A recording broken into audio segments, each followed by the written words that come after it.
শুভ দুপুর বন্ধুরা, কেমন আছেন?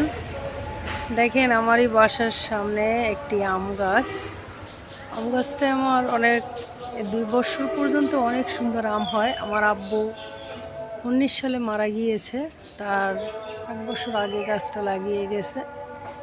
হয়তো প্রচুর আম হয়, খুব সুন্দর আমগুলো, কিন্তু এবছরও অনেক ভালো আম হয়েছে। যদি আল্লাহ পাক রাখে তাহলে অবশ্য খেতে পারবো। সবাই দোয়া করবেন এবং আম পাকলে অবশ্যই আপনাদেরও খাওয়াবো। আপনারা কে কে খাবেন ইনশাল্লাহ আশা করি কমেন্ট করে যাবেন, আমি আপনাদের জন্য আম পাঠিয়ে দেব।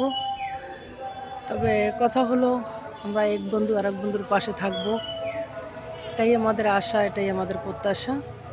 আর সকলের পাশে যদি না থাকি তাহলে আমরা একে অপরকে কীভাবে চিনব? দেখেন, যাই হোক, ধন্যবাদ, সবাই ভালো থাকবেন। আসসালামু আলাইকুম।